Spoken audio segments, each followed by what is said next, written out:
बातमी पुण्यातली आहे। पुण्यातल्या वानवडीमध्ये टँकर चालवणाऱ्या अल्पवयीन मुलाकडून अपघात झालेला आहे। 14 वर्षांचा मुलगा हा टँकर चालवत होता आणि या टँकरच्या धडकेमध्ये काही जण जखमी देखील झाल्याची माहिती मिळते।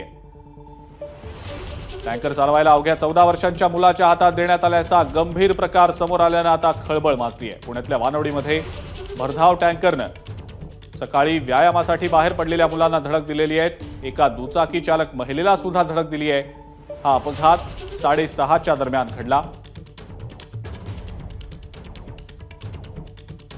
या संदर्भातली अधिक माहिती आपण जाणून घेणार आहोत। मंदार गोंजारी आपले प्रतिनिधी आपल्या सोबत आहेत सध्या। मंदार, काही जण जखमी या सगळ्यामध्ये झाल्याची माहिती मिळते, पण एका अल्पवयीन मुलाच्या हातात टँकर चालवायला दिलाच कसा, हा महत्त्वाचा मोठा मुद्दा। काय नेमकी याबद्दलची माहिती? अतिशय गंभीर असा हा प्रकार आहे। सकाळी 6:30च्या दरम्यान वानवडी भागातून हा टँकर निघालेला होता आणि त्यावेळी रस्त्यावरती मॉर्निंग वॉकसाठी किंवा व्यायामासाठी बाहेर पडलेले लोक होते। त्यापैकी काही दुचाकींना या टँकरची धडक बसली आणि त्यानंतर जेव्हा लोकांनी पाहिलं की टँकर नक्की कोण चालवतंय, तेव्हा एक अल्पवयीन मुलगा हा टँकर चालवत असल्याचं आढळून आलं। त्यानंतर लोकांनी या अल्पवयीन मुलाला पकडलं आणि पोलिसांकडे देण्याचा प्रयत्न केला। संतोष ढुमे नावाचे एक कुस्तीचे प्रशिक्षक आहेत, ते त्यांच्या पत्नीसह निघालेले होते। त्यांच्या दुचाकीला ही धडक बसली। त्यांनी या अल्पवयीन मुलाला पकडलं आणि पोलिसांच्या ताब्यात दिलं।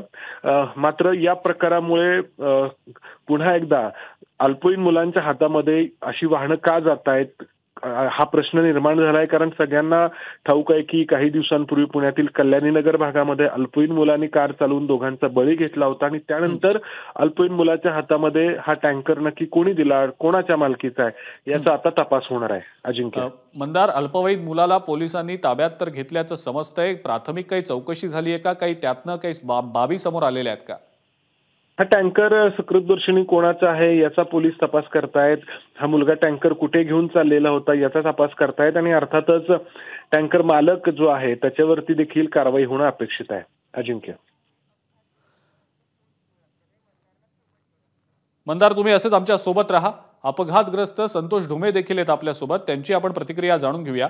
संतोषजी, काय नेमका प्रकार घडला सकाळी आपण ज्या वेळेला दुचाकीवरनं जात होता त्यावेळेला? ऍक्च्युली आमच्या कुस्तीच्या मुली आहेत ज्या सकाळी रनिंगसाठी बाहेर घेतल्या होत्या आम्ही, आणि त्या रनिंग करत असताना अचानक पाठीमागून एक मुलगी माझ्या बरोबरच पळत होती। मी गाडीवर होतो, तिला पाठीमागून टँकरवाल्याने, भरधाव आलेल्या टँकरने ठोका दिला। ती गाडीच्या खाली गेली आणि माझ्या टू व्हीलरवरती माझी मिसेस पाठीमागे बसलेली होती, ती माझ्या पुढे उडून पडली। संतोषजी, कोण होतं टँकर चालवत? कोण होतं? अल्पवयीन मुलगा होता असं समोर आलेलं होतं? हो, 14 वर्षाचा मुलगा होता आणि त्याचे मालक बोराडे म्हणून आहेत, सचिन बोराडे असंच काहीतरी नाव आहे त्यांचं टँकरचं। बर, आणि तेही स्वतः तिथं आले होते। आपण मिटून घेऊ म्हटलं, मिटून काय होणार नाहीये, मी पोलीस चौकीत कंप्लेंट दिलेली आहे म्हटलं, मी खर्च देतो, हे करतो, असं त्यांची प्रतिक्रिया होती। तो मुलगा कधी गाडीत चावी घेऊन गेला आम्हाला माहित नाही, पण जबाबदारी ही गाडी मालकाचीच आहे खरं की कोणाकडे गाडी गेली पाहिजे, कोणाच्या हातात। आज पाण्याचा टँकर आहे, तो भरलेला, या स्पीडनी जर येऊन, आणि मी जर पाठीमागे नसतो तर पुढे अजून 25-30 मुली पळत होत्या आमच्या, त्या सगळ्या उडवल्या असत्या त्यांनी। मग संतोषजी, तुम्ही पोलिसांना फोन केला, त्याच्या पुढे नेमकं काय झालं? हो, पोलिसांना फोन केला। कोंढवा पोलीस स्टेशन मधून 2 पोलीसही आले। ते आता टँकर आणि तो ड्रायव्हर घेऊन चौकीला गेलेत। मी त्या हॉस्पिटल, सत्यानंद हॉस्पिटलला यांना ऍडमिट केलं होतं, पण तिथे काही ट्रीटमेंट होऊ शकत नाहीये म्हटले, त्यामुळे मी भारतीय हॉस्पिटलला शिफ्ट करतोय आता। संतोषजी, कोणाकोणाला जखमा झालेल्या आहेत? प्रकृती नेमकी कशी आहे त्याबद्दल? एक मुलगी, दोघींच्या मणक्याला फटके बसलेले आहेत। मुलगी आणि गाडीवर बसलेली माझी मिसेस पाठीमागे होती, त्या दोघींना मणक्याला मार लागलेला आहे। दोघींनाही म्हणजे उठून बसताही येत नाहीये। त्यात उपचारासाठी भारतीय विद्यापीठला मी घेऊन चाललोय। ठीक आहे संतोषजी, खूप खूप धन्यवाद। आपण एबीपी माझाशी बोललात आणि जो घडलेला घटनाक्रम होता तो सगळा सांगितलात त्याबद्दल। आपल्या सोबत अपघातग्रस्त संतोष ढुमे होते, ज्यांच्या सोबत हा सगळा प्रकार घडला। आपण मंदार गोंजारी यांच्याकडे जाऊया पुन्हा एकदा, आमचे प्रतिनिधी। मंदार, मुलींची प्रकृती काहीशी चांगली नाही असं दिसतंय सध्या, जसं संतोष सांगत होते, पण पोलीस आता या सगळ्या प्रकरणी नेमकी काय कारवाई करताना समोर येताना दिसतायत आणि हे प्रकरण मिटवून घेऊ असं कुठेतरी संतोष ढुमे यांना सांगितलं गेलं टँकर मालकाकडनं, अशी देखील माहिती समोर येते। जबाबदारी झटकण्याचा कुठेतरी प्रयत्न करताना ते दिसतायत। काय नेमकं सगळ्याबद्दल मंदार सांगताय? अजिंक्य, मुळात हा प्रश्न आहे की या अल्पवयीन मुलाच्या हातामध्ये टँकरची चावी आलीच कशी. खरं. जरी आता हे बोराडे नावाचे टँकरचे मालक सांगत असतील की आमच्या नकळतपणे तो घेऊन गेला, तरी याच्यावरती कोणी विश्वास ठेवणार नाही. कारण अर्थातच जबाबदारी या टँकर मालकाची आहे. हा टँकर चालवणारा मुलगा कुठं पाणी घेऊन निघालेला होता का, एखाद्या सोसायटीमध्ये पाणी पोहोचवण्यासाठी निघालेला होता का, आणि त्याच्याकडे ती चावी दिलेली होती का, याचा सगळ्याचा तपास होणार आहे.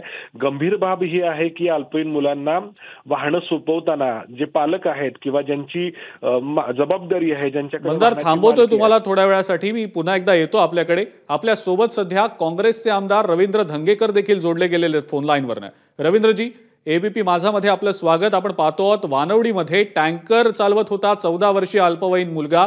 त्यानं काहींना धडक दिली आहे, काही जण जखमी झालेले आहेत. पुन्हा एकदा अल्पवयीन मुलाच्या हातात वाहन देऊन अपघात झाल्याचा प्रकार घडलाय. आपली पहिली प्रतिक्रिया.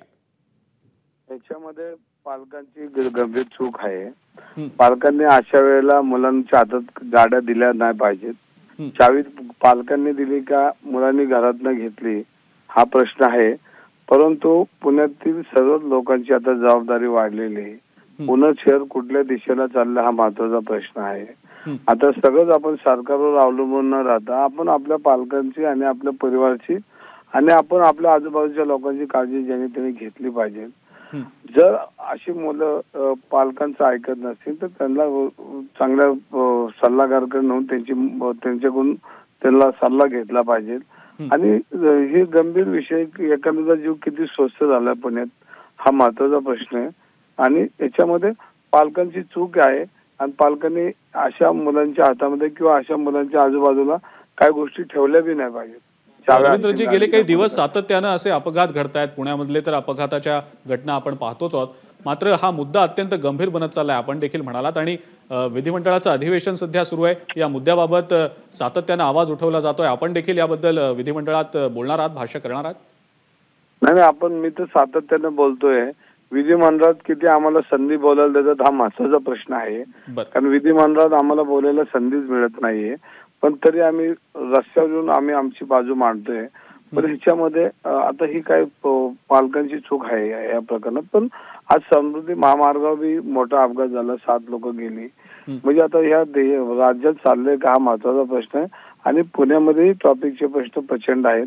ह्याच्यामध्ये पोलिसांकडे मनुष्यबळ कमी आहे. ह्याच्यामध्ये पहिली गोष्ट मनुष्यबळ वाढवलं पाहिजे. आणि ह्या ट्रॅफिकची समस्या प्रचंड आहे, आम्ही रोज बोलतोय. पण सरकारचं नियोजन ह्याच्यामध्ये प्रामुख्याने दिसत नाहीत. 10 वर्ष केंद्रामध्ये सत्ता आहे आणि राज्यामध्ये सत्ता आहे. तो कुठं प्लॅनिंग होताना दिसत नाही. नुसतं आमच्याकडे घोषणाचा पाऊस पडतोय आणि आमच्या जनतेच्या हातामध्ये काहीच मिळत नाही. अशा वेळेला सरकारने प्रचंड प्रमाणामध्ये ह्याच्यात काम केलं पाहिजे. आज पुणे एवढी प्रचंड आहे की पुण्यातून लोकांना आता बाहेर निघून जायची वेळ आली, अशी परिस्थिती पुण्यामध्ये आहे. ठीक आहे, मुद्दा कळला आपला. रवींद्रजी, खूप खूप धन्यवाद. आपण एबीपी माझाशी बोललात, प्रतिक्रिया दिलीत त्याबद्दल. आणि आपले प्रतिनिधी मंदार गोंजारी यांनी देखील या बातमी संदर्भातल्या अपडेट्स दिल्या. मंदार, आपले देखील आभार. एबीपी माझा, उघडा डोळे बघा नीट.